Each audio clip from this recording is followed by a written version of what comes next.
Assalamualaikum warahmatullahi wabarakatuh kawan kata. Dalam berkomunikasi, sebaiknya kita menggunakan bahasa yang baik dan benar agar pesan yang akan kita sampaikan bisa dipahami oleh orang lain. Salah satu upaya berbahasa yang baik dan benar adalah dengan menggunakan ejaan yang tepat. Nah, dalam kehidupan sehari-hari, kita sering menemukan penggunaan ejaan seperti ini.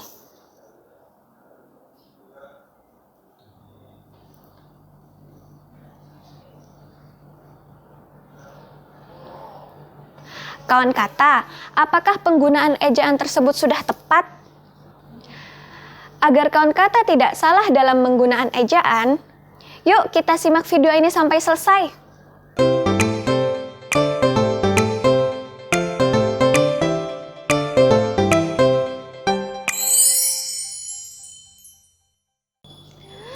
Ejaan merupakan penggambaran bunyi bahasa dengan kaidah tulis-menulis yang distandarisasikan.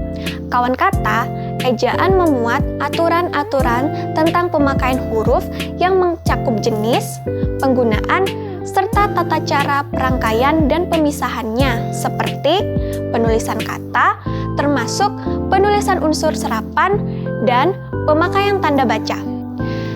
Tapi kalian tahu tidak sejarah ejaan bahasa Indonesia?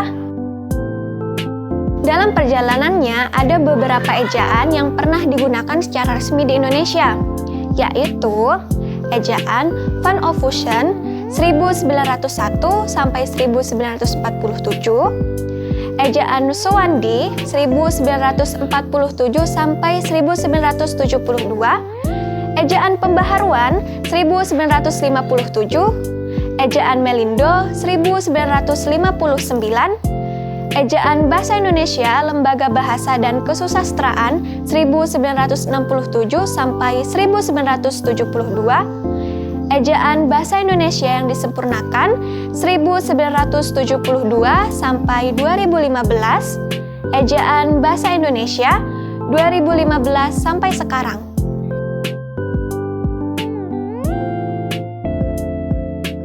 Nah, kawan kata, masing-masing ejaan tersebut memiliki perbedaan penulisan. Kata syukur dalam ejaan Van Ophusen ditulis seperti, pada Sowandi ditulis seperti, sedangkan berdasarkan Ebi ditulis seperti,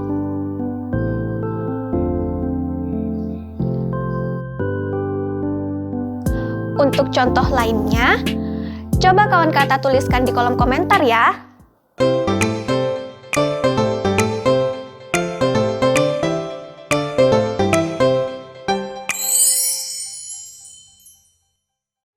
Tapi, kenapa ya penulisan ejaan di Indonesia itu berubah-ubah?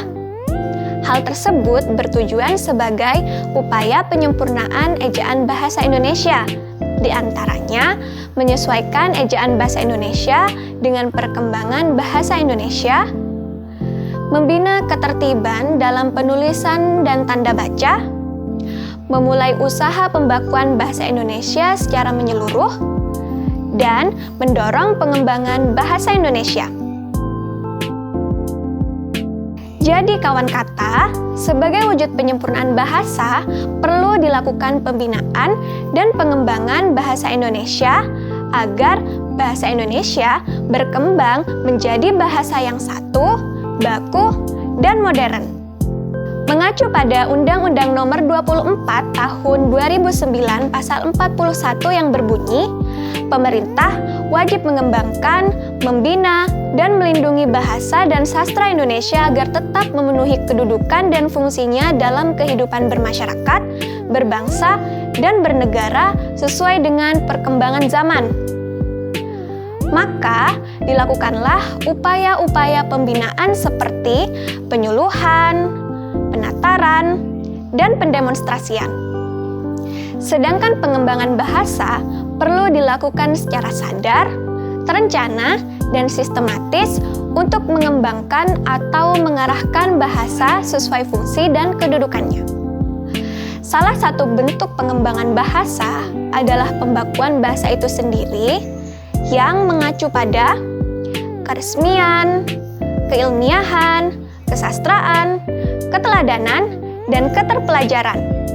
Salah satu pembakuan bentuk bahasa adalah perubahan huruf konsonan sejak diberlakukannya EYD seperti DJ menjadi C, C menjadi Y, NJ menjadi NY, SJ menjadi SY, TJ menjadi C, CH menjadi KH.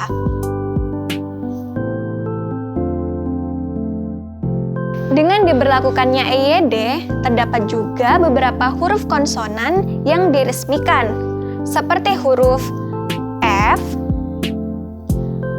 V, Z, Q, dan X. Dalam kehidupan sehari-hari, masih banyak penggunaan ejaan yang salah.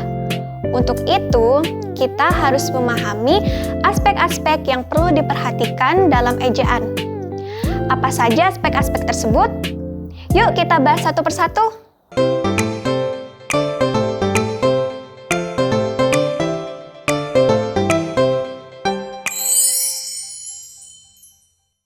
Yang pertama, aspek fonologi, yaitu penggambaran fonem dan huruf serta penyusunan abjad.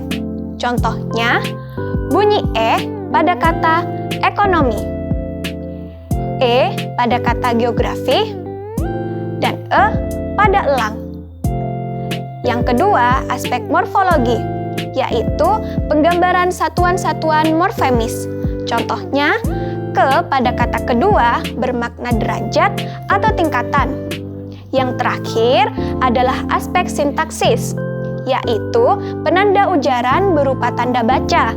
Contohnya, cepat, pergi. Beberapa ejaan pada kata dan istilah yang sering kita temui sehari-hari seringkali kurang tepat, seperti kata apotek. Orang-orang sering menyebutnya apotik, sementara bentuk bakunya adalah apotek. Seseorang yang ahli dalam ilmu obat-obatan adalah apoteker, bukan apotiker. Contoh lain, kata atlet. Bentuk baku dari kata ini adalah atlet. Pada contoh ini, cabang olahraga yang dilombakan adalah atletik, bukan atletik. Kesalahan ejaan juga terjadi pada kata yang mendapatkan imbuhan seperti kata merubah. Seharusnya kata dasar ubah ketika mendapat awalan me menjadi mengubah, bukan merubah.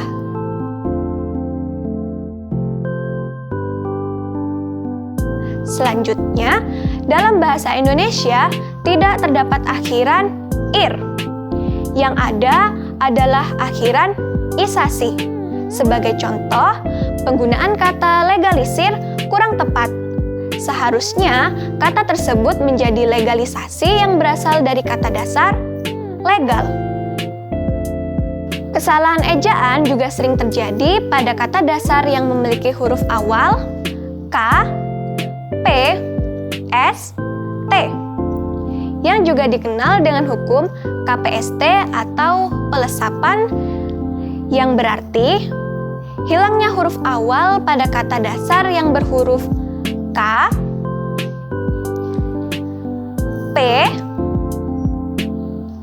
S, dan T.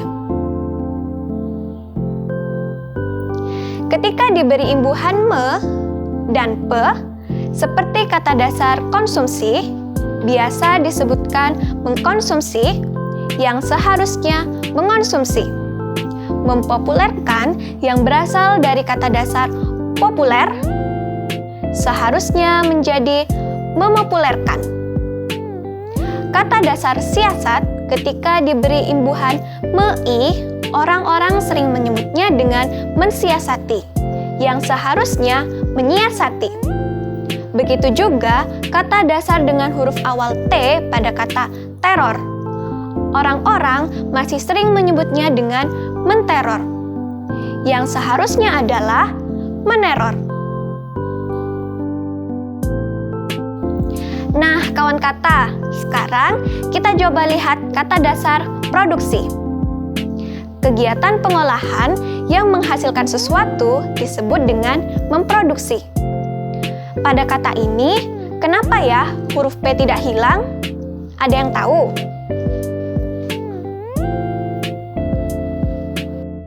Berikan jawaban terbaik kalian di kolom komentar ya. Semoga video ini bermanfaat dan dapat menambah pengetahuan kawan kata tentang bagaimana menggunakan ejaan yang baik dan benar ya. Demikian video tentang penggunaan ejaan bahasa yang baik dan benar.